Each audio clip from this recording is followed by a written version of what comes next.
자, 총선 한 달 앞이고요. 여야 수장이 이제 심판론을 띄우면서 프레임 전쟁에 돌입했습니다. 어제 이재명 대표는 예정이 없던 기자회견을 열었죠. 이번 총선은 국민의힘과 민주당의 대결이 아니라 반국민 세력과 국민의 대결이다. 이렇게 강조했고요. 무능 정권에 대한 심판의 날이자 이 패륜 공천에 대한 심판의 날이다. 이렇게 이야기를 했습니다. 국민의힘 후보 이름을 직접 열거하면서 사면 공천, 음란 공천, 친일 공천, 극우 공천 이렇게 분류해서 비판을 했습니다.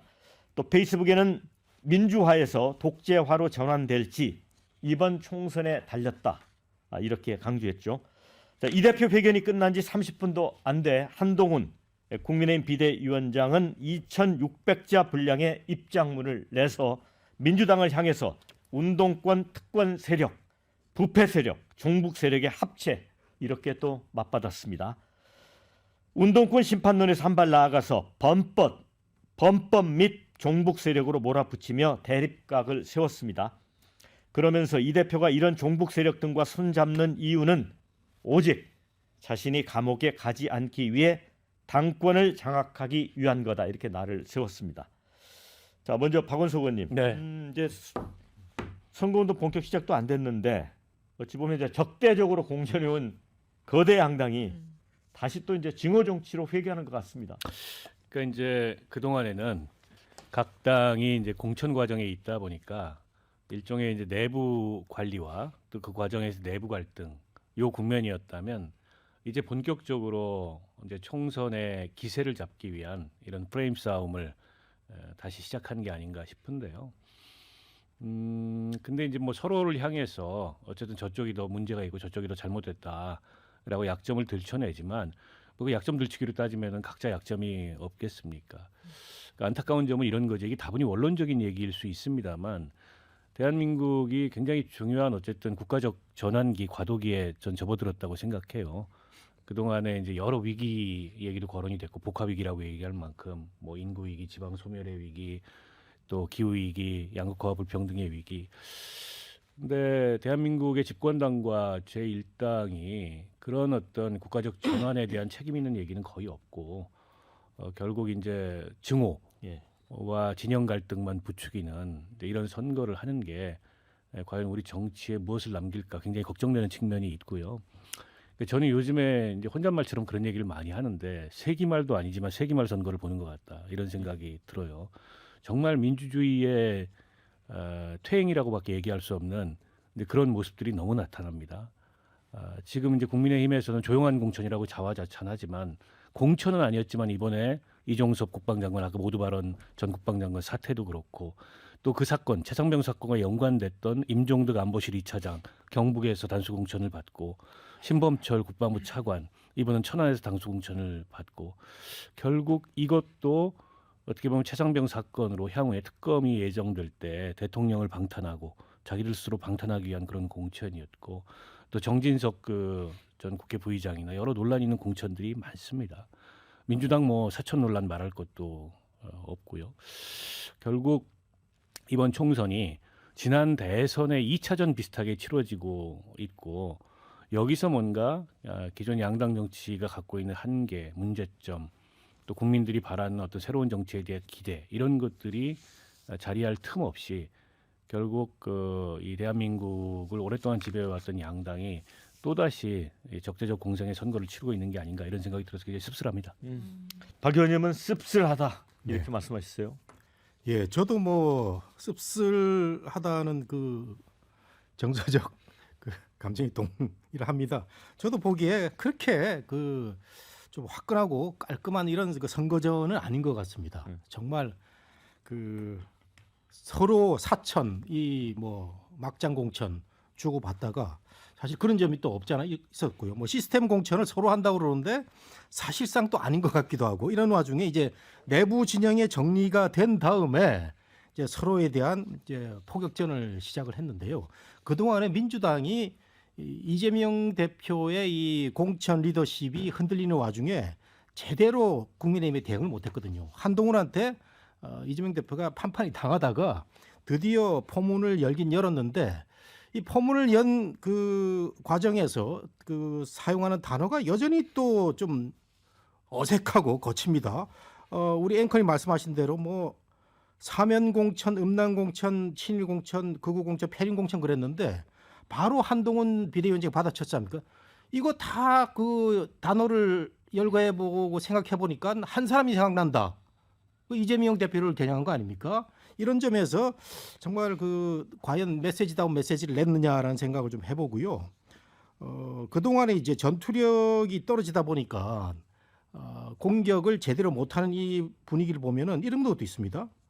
일찍이라는 얘기를 이재명 대표가 그 선거 동안에 했지 않습니까?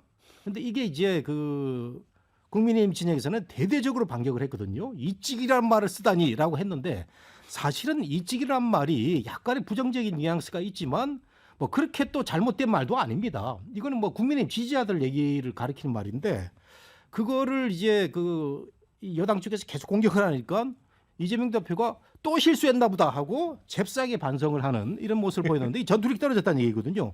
뭐 정우택 의원 그 사건도 있었기 때문에 그 트라우마가 있으면 모르겠는데 이런 사이에 등장한 사람은 이제 조국이라는 이런 그 사람인데 그래서 저는 이 지금 국민의힘과 민주당의 이 이번 선거전은 박원석 의원님의 세기말 그 정말 선거 같다는 말씀에 동감을 하면서 조금 더 수준 높은 선거전이 됐으면 좋겠습니다. 자, 우리 장현주 부위원장은 어떤 생각이세요? 진짜 이제 총선이 한 달 정도 남았잖아요. 그리고 양당이 공천이 아예 다 끝난 건 아닌데 이제 거의 막바지 단계이기 때문에 본격적인 또 선거전에 돌입하는 또 그런 모습을 보여준다라고 생각이 듭니다. 그런데 뭐 일단 한동훈 비대위원장이 맨 처음에 비대위원장이 되시고 계속해서 내미셨던 게 운동권 심판론이었거든요. 근데 그 부분이 좀 다소 지금 퇴색된 부분이 있습니다. 일단 민주당에서 어떤 보면 뭐 운동권 뭐 심판론의 큰 대상이 됐던 임종석 전 실장이 지금 이제 공천에 배제가 되고 그 부분을 또 수용을 하고 당에 남았거든요. 그렇기 때문에 한동훈 비대위원장 입장에서는 운동권 심판론이라는 그 프레임 자체가 굉장히 흔들리는 상황입니다.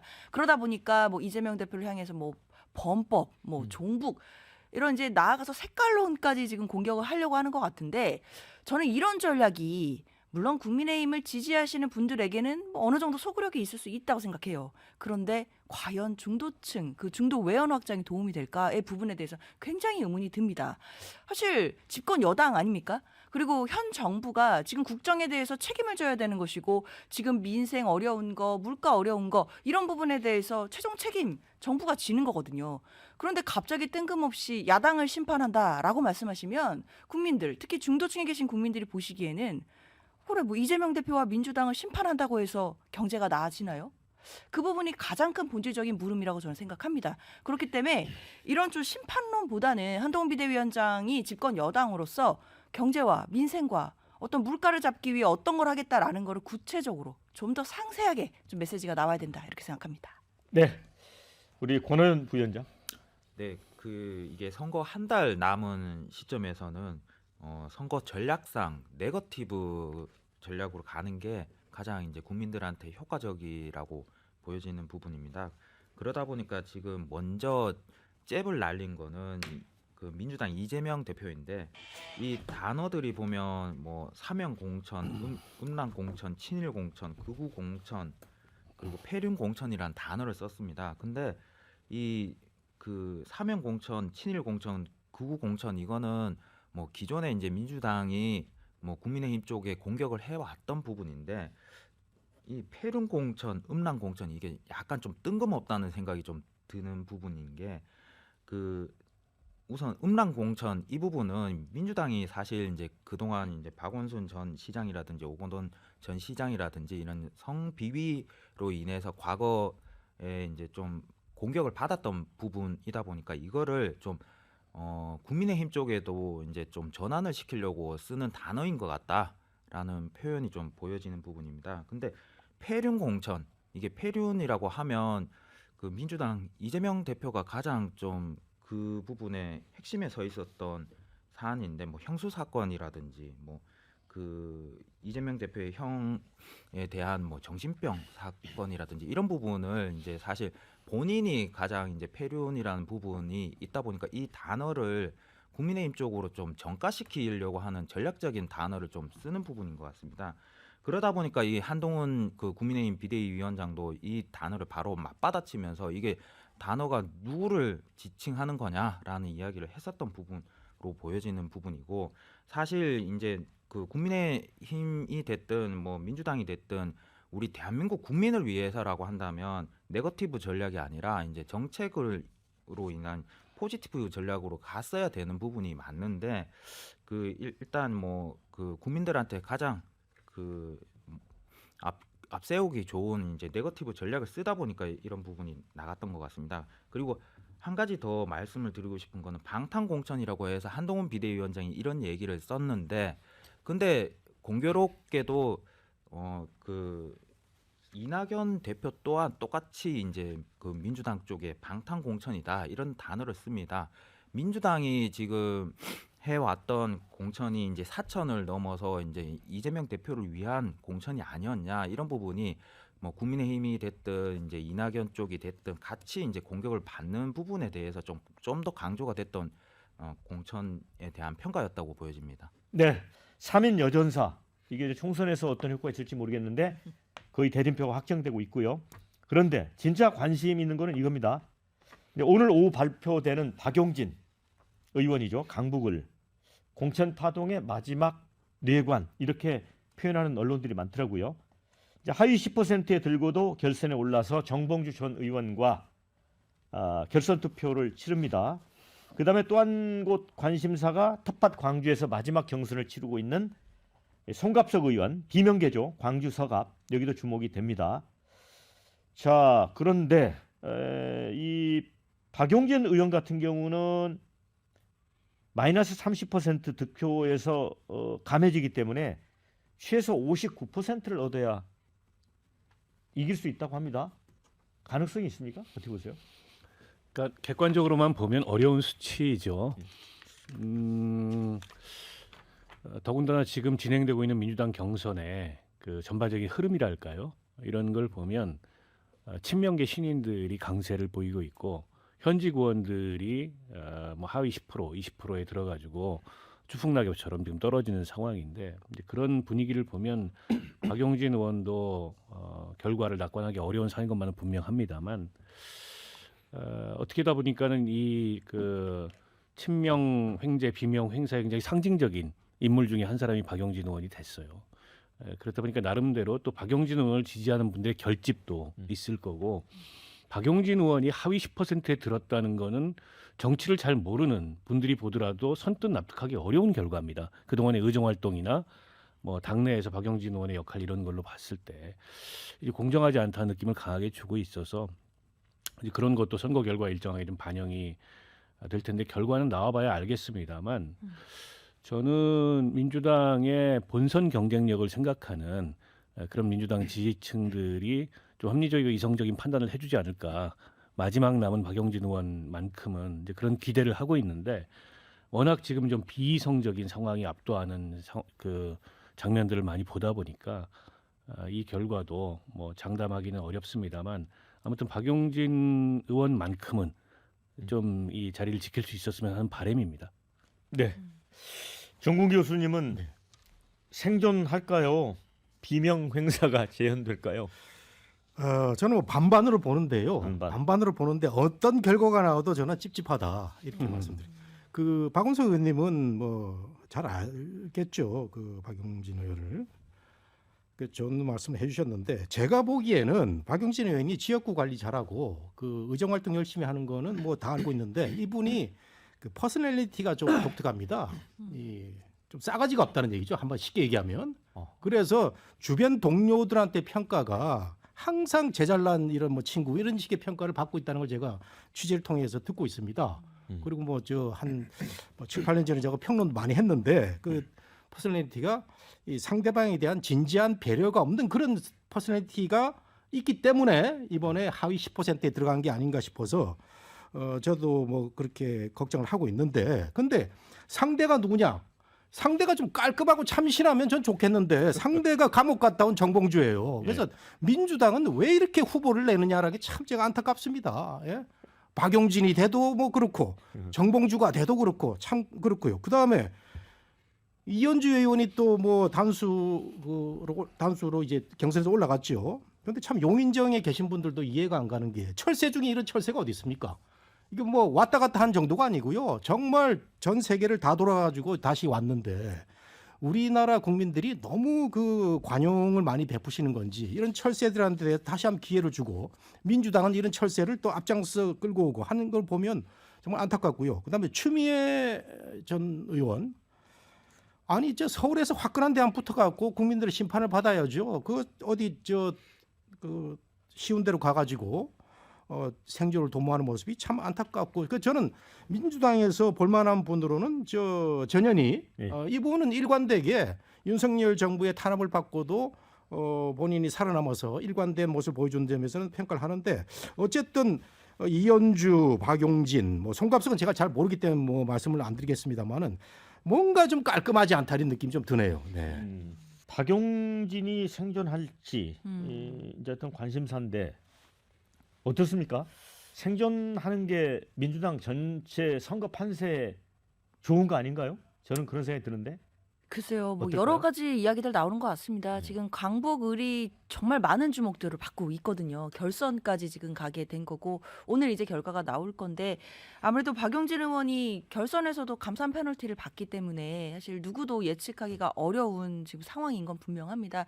사실 뭐 정 교수님 말씀 주신 것처럼 누가 되더라도 또 다른 논란이 나올 가능성도 저는 있다고 생각해요. 그런 부분은 당의 부담이 될 수는 있는데 저는 사실 두 분 중에 누가 될지 예측하기는 어렵지만 누가 되시더라도 그 다음 상황은 조금 예측은 됩니다. 왜냐하면 지금 박용진 의원이 계속해서 메시지를 내고 있는데 결선에서 결과가 만약에 뭐 아쉬운 결과가 나온다고 하더라도 그것을 승복하고 당에 남으시겠다라는 메시지를 계속 내고 계시거든요. 사실 그렇다라고 한다면 결국 이 과정 속에서 가장 주목도가 높았던 그런 또 지역구이긴 하지만 이 공천 결과에 따라 누가 될지 모르겠지만 누가 되더라도 나머지 한 분이 이 부분에 또 승복을 하고 원팀이 되는 모습을 보여주신다면 사실 당으로서는 주목받던 지역구의 공천 결과가 또 다시 반전이 될 수 있는 또 그런 모멘텀은 될 수 있을 것 같아요. 그렇기 때문에 사실 두 분 다 어느 분이 되시더라도 뭐 다 나름대로 또 이렇게 역량이 있으시고 또 당 내에서는 여러 가지 평가를 받으시는 또 그런 정치인들이시기 때문에 누가 되는 것 이상으로 되고 나서 함께하는 원팀의 모습, 이 모습이 저는 훨씬 더 중요할 것 같다 이렇게 말씀드리겠습니다. 네. 자 지금 방금 올라온 댓글 중에 이재명 대표가 이제 동료 의원 평가 빵점 맞은 사람이 있다면서 웃다가 욕 먹었는데 그게 박용진 의원인가요? 이런 질문이 들어와서 우리 권의원 부위원장도 모르죠 누군지. 정확하게는 예. 모릅니다. 근데 이제 하위 10% 부분에 대해서는 언론에 많이 좀 나와 있지 않습니까? 근데 박용진 의원 같은 경우에는 제가 이제 소속돼 있는 그 보수 정당 입장에 봐서도 뭐 좀 중도적인 이야기를 많이 하신다든지 의정 활동을 열심히 하신다든지 그런 평가적인 부분에서는 되게 이제 뭐 뛰어난 뭐 분으로 좀 평가가 받고 있는 분인데 근데 이제 문제는 박용진 의원이 이제 민주당 내에서 이렇게 좀 배제가 되고 있는 부분에 대해서는 사실 전체 대한민국 입장에서 특히 이제 민주당의 스펙트럼이 이제 좁아지는 부분에 대해서는 좀 안타깝게 바라보여지는 부분이기도 합니다. 근데 이제 이 결과에 따라서 박용진 의원이 만약에 경선에서 승리를 하신다. 그러면 이분 같은 경우에는 사실 이재명 대표랑 맞먹을 수 있는 급으로 이제 급성장하시게 되는 그런 효과를 얻으실 수 있을 거고 반면에 국민의힘 입장에서는 뭐 이분의 맞수가 되시는 분께서는 좀 그 본선에서 어려울 수 있는 그런 부분은 있을 겁니다. 근데 만약에 정봉주 뭐 전 의원께서 이긴다라고 하면 박용진 의원은 앞으로 열보 전진을 위해서 이제 일보 후퇴하는 형식으로 그 민주당 내에서 이제 남아 있게 되면 향후 이재명 대표가 만약에 좀 뭐 배제가 됐을 때 그때 민주당에서 다시 일으켜 세울 수 있는 새로운 차세대 뭐 주자로 이제 성장할 수 있는 잠재적인 가능성은 있는 상태에서 이제 이번 판을 바라보시지 않을까 그렇게 좀 평가되는 부분입니다.